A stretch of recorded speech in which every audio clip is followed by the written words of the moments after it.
Assalamualaikum anak-anak, selamat pagi.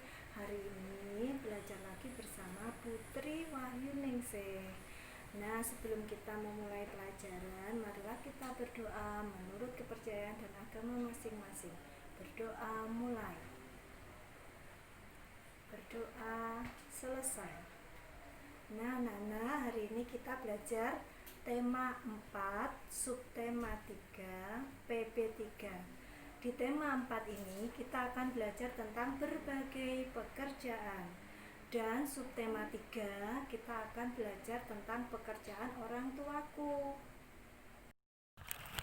Tujuan pembelajaran tema 4, subtema 3, PP3 adalah 1. Melalui media daring, peserta didik dapat menyebutkan pentingnya pemanfaatan sampah sebagai upaya pelestarian sumber daya alam dalam kehidupan sehari-hari dengan baik.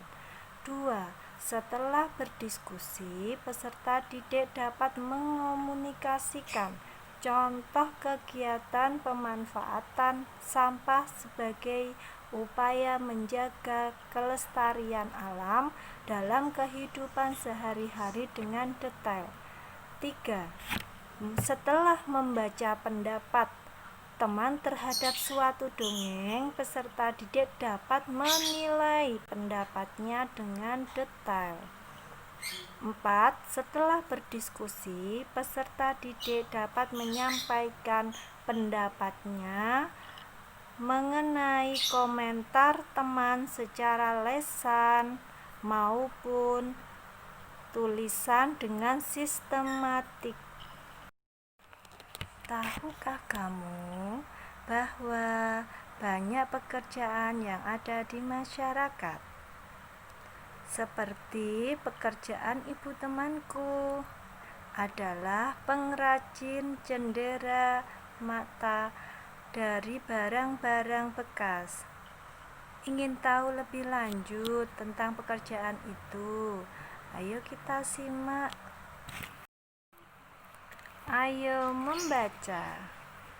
Pekerjaan ibuku adalah pengrajin cendera mata. Barang yang diciptakannya sangatlah unik karena dibuat dari barang-barang bekas. Cendera mata yang dihasilkan oleh ibuku adalah tempat tisu dan gantungan kunci. Memanfaatkan barang-barang bekas menjadi sesuatu yang bernilai merupakan pekerjaan yang mulia.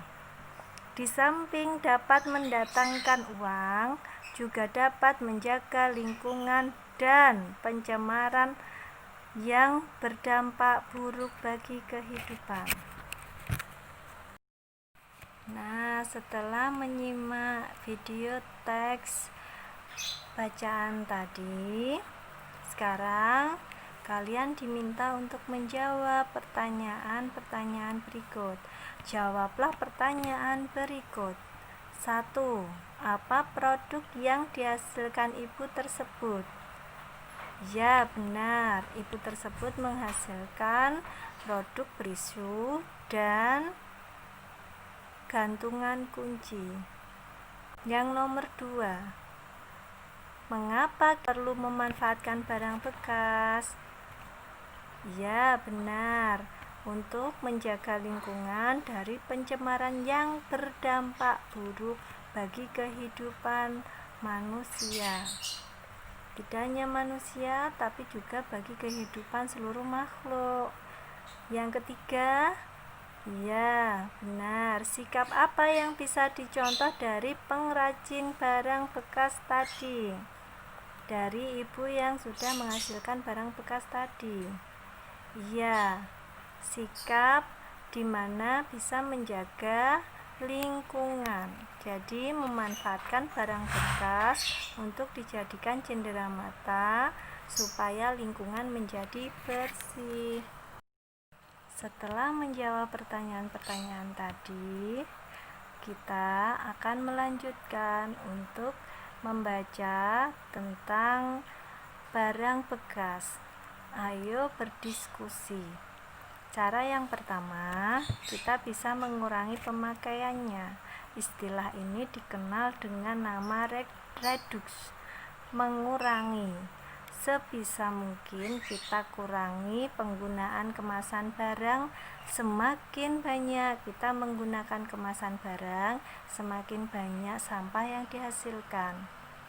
Cara yang kedua, kita bisa memakai kembali. Istilah ini dikenal dengan reuse atau memakai kembali. Sebisa mungkin, pilihlah barang-barang yang bisa dipakai kembali. Hindari pemakaian barang-barang yang disposable. Apa itu? Sekali pakai. Hal itu dapat memperpanjang waktu pemakaian barang sebelum ia menjadi sampah. Yang ketiga, kita bisa mendaur ulang. Istilah ini dikenal dengan recycle atau mendaur ulang. Sebisa mungkin, barang-barang yang sudah tidak berguna lagi bisa didaur ulang. Tidak semua barang bisa didaur ulang. Namun, saat ini sudah banyak industri yang memanfaatkan sampah menjadi barang lain. Cara yang keempat, kita bisa mengganti ulang atau istilah ini dikenal dengan replace atau mengganti. Teliti barang yang kita pakai sehari-hari, gantilah barang-barang yang hanya bisa dipakai sekali dengan barang yang lebih tahan lama. Telitilah agar kita hanya memakai barang-barang yang lebih ramah lingkungan. Misalnya, ganti kantong kresek kita dengan keranjang bila berbelanja. Berdasarkan teks tadi yang sudah kalian simak, kita akan membuat peta pikiran. Nah, buatlah peta pikiran berdasarkan teks tadi. Di situ ada inti dari peta pikiran, yaitu mengolah sampah. Setelah kalian membuat peta pikiran, kalian dapat menuliskan apa saja kegiatan yang dapat kalian lakukan. Tulislah sebanyak-banyaknya kegiatan yang bisa kamu lakukan untuk memanfaatkan sampah. Nah, kalian bisa menuliskan lebih dari satu apa yang dapat kalian lakukan untuk memanfaatkan sampah. Nah, setelah kalian selesai menuliskan kegiatan kalian tentang memanfaatkan sampah, maka sekarang kita lanjutkan. Anak-anak, sampah biasanya ada yang dibuang di sungai. Di sungai itu ada sebuah kehidupan. Makhluk hidup apa yang hidup di sungai? Iya, ikan. Nah, sekarang kalian simak cerita tentang tupai dan ikan gabus. Cerita tentang tupai dan ikan gabus. Dahulu kala, hiduplah sepasang sahabat di daerah Kalimantan Barat. Mereka adalah seekor tupai dan seekor ikan gabus. Setiap hari mereka melakukan kegiatan bersama, mencari makan, bermain, bahkan mengunjungi tempat-tempat baru yang selalu dilakukan bersama. Suatu hari, tupai tidak melihat gabus, sahabatnya. Ia mencarinya ke tempat biasa. Gabus tinggal. Saat bertemu, tupai sangat kaget. Gabus terlihat lesu. Ternyata ia sedang sakit. Tupai sangat sedih. Ia menawarkan makanan untuk sahabatnya. Namun, Gabus tidak berselera makan. Gabus hanya menginginkan satu jenis makanan yang diyakininya dapat menyembuhkan penyakitnya. Tupai berjanji akan mencari demi sahabatnya. Setelah Gabus mengatakan makanan yang dapat menyembuhkan penyakitnya, Tupai sangat kaget. Ia harus mencari hati ikan hiu. Ikan hiu sangat ganas. Tidak terpikir olehnya ia bisa mendapatkannya. Namun, Tupai bertekad untuk mendapatkannya. Ia ingin sahabatnya sembuh. Tupai kemudian melompat dari satu pohon kelapa ke pohon kelapa lainnya yang dekat dengan tepi pantai. Saat menemukannya, ia melubangi satu kelapa dan membiarkan airnya habis. Kemudian sang tupai masuk ke dalam kelapa. Angin kencang membuat kelapa jatuh ke pantai dan ikan hiu memakannya. Di dalam perut ikan, Tupai kemudian keluar dari kelapa dan menggigit hati ikan hiu. Ikan tersebut mencoba bertahan sampai kehabisan tenaga. Ombak besar membawa ikan hiu ke tepi pantai. Saat itulah Tupai keluar dari mulut ikan hiu dan membawa hati ikan kepada sahabatnya. Sampai di tempat ikan gabus, Tupai kemudian memberikan hati ikan hiu untuk dimakannya.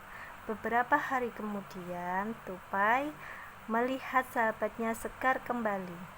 Betapa senangnya Tupai melihat ikan gabus sehat seperti sedia kala. Nah, cerita ini termasuk dongeng. Dongeng ini disadur dari dongeng dan cerita rakyat Nusantara. Paling melegenda dari Ajeng Restiani. Nah, itu tadi cerita tentang ikan gabus. Nah, kalian sudah menyimak tentang cerita Tupai dan ikan gabus. Untuk lebih memahami tentang cerita Tupai dan ikan gabus, marilah kita melakukan umpan balik. Tuliskan komentar kalian terhadap cerita Tupai dan ikan gabus. Yang pertama, berilah komentarmu terhadap tulisan temanmu. Yang kedua, bacalah tulisanmu yang telah diberikan komentar temanmu. Yang ketiga, perbaikilah komentarmu apabila dibutuhkan.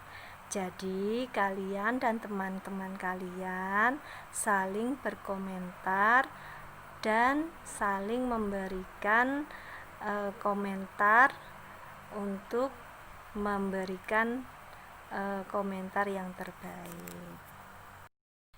Anak-anak, setelah kalian menyimak teks bacaan tadi dan setelah kalian menyimak cerita tadi, kalian diminta untuk menyimpulkan.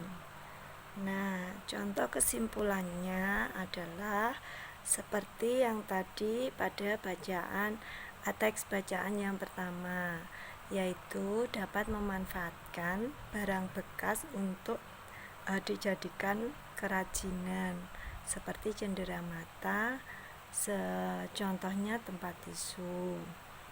Nah, kalian bisa menyimpulkan, paling tidak kalian dapat menyimpulkan 2 atau 3 kesimpulan.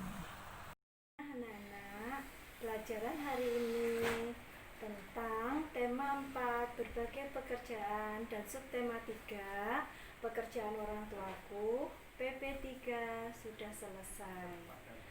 Terima kasih.